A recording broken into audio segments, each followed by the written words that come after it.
Merci d'être invité du jour sur Africa 24. En République de Djibouti, pays d'Afrique de l'Est, le Rassemblement populaire pour le progrès, le RPP, membre de la coalition au pouvoir, l'UMP, fête ses 35 ans d'existence ce 4 mars. Monsieur Badoul Hassan Badoul, vous êtes le secrétaire d'État à la jeunesse et sport de Djibouti. Vous êtes surtout le secrétaire national à la sécurité et à la défense du RPP. Dites-nous d'abord comment se porte ce parti depuis sa création en 1979. Je vous remercie d'abord de me permettre de parler sur votre chaîne Africa 24. Également, comme vous pouvez aussi le savoir, c'est que le parti pour le rassemblement fête aujourd'hui ses 35 ans d'anniversaire. Il a été créé le 4 mars 1979 et je pense que 35 ans, c'est le bel âge. Et le parti est en train de se préparer aussi pour faire un très grand rassemblement. Il ne peut que se porter mieux, je dirais, depuis sa création. Parce qu'il n'a sans cesse essayé de renouveler ses instances. Maintenant, nous sommes depuis 3 générations de leaders. Le RPP n'a cessé de répondre aux aspirations de ses militants et surtout de son peuple. Alors, mais quelle place ce parti occupe aujourd'hui au sein de la coalition qui est au pouvoir, au sein de l'UMP? Est-ce que c'est une place importante ou alors c'est une place un peu moins importante que par le passé? Non, d'abord, le RPP est le parti le plus ancien de la coalition de l'UMP. Comme je vous le disais, il a été créé en 1979 à Dekil, dans la région du sud de Djibouti. Donc, c'est aussi également le parti dominant parce que comme c'est le parti le plus ancien, c'est aussi le parti qui a le maximum, a le plus d'adhérents et des militants. Néanmoins aussi, les autres partisans, en consultation avec les autres partisans de la coalition, nous menons nos batailles ensemble pour gagner les élections.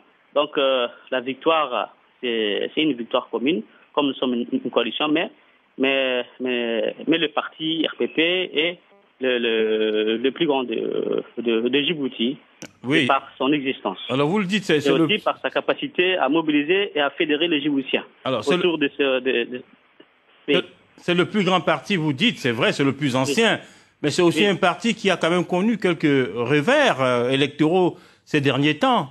Comment est-ce qu'un tel parti peut encore rassembler le maximum de Djiboutiens et répondre justement aux préoccupations de la plupart des Djiboutiens?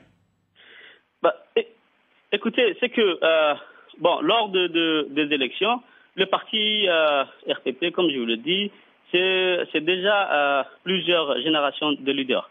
Au départ, c'était le président Hassan Bouled, paix à son âme, qui était le père fondateur. Aujourd'hui, c'est l'actuel président de la République, M. Ismaël Omar Guelleh, qui en est le président.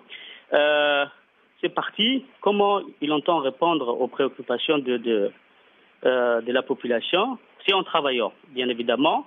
C'est aussi lors de ces élections qu'il présente son bilan. Et les électeurs jugent ces partis du fait de ce qu'il a apporté. Donc, sans cesse, depuis toujours, vous savez, le RPP et Djibouti, c'est comme la chair et la peau.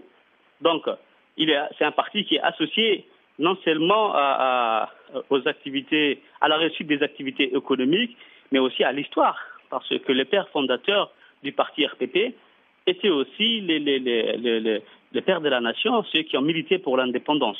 Alors vous dites que effectivement, c'est le président Ismaël Omar Guelleh qui est le président du RPP aujourd'hui. Et on sait aussi que il a reçu il y a quelques semaines certains leaders de l'opposition djiboutienne. Où en est le dialogue politique entre l'opposition et la majorité aujourd'hui à Djibouti? Au sujet du dialogue entre l'opposition et le parti, c'est qu'il y a eu un dialogue qui a été amorcé. Donc, le parti RPP a toujours appelé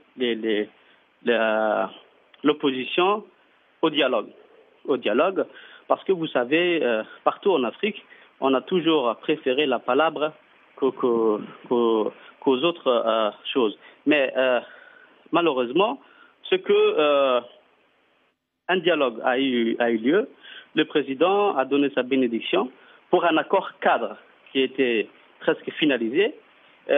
Cet accord cadre, donc quand on avait approché à la signature de cet accord, les partis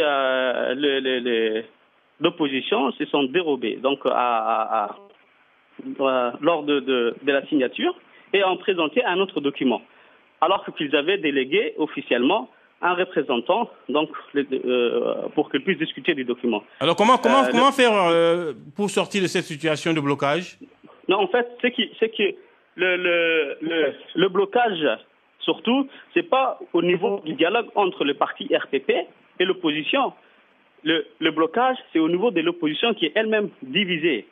Parce que nous avons eu des interlocuteurs qui ont été changés encore, et par la suite encore, il y a eu d'autres interlocuteurs, mais à chaque fois, il y a les interlocuteurs qui changent, donc nous ne savons plus, mais néanmoins, le parti RPP était toujours disponible parce que c'est lui qui avait déjà annoncé, qui avait voulu ces dialogues par le biais de ces intervenants. Merci beaucoup.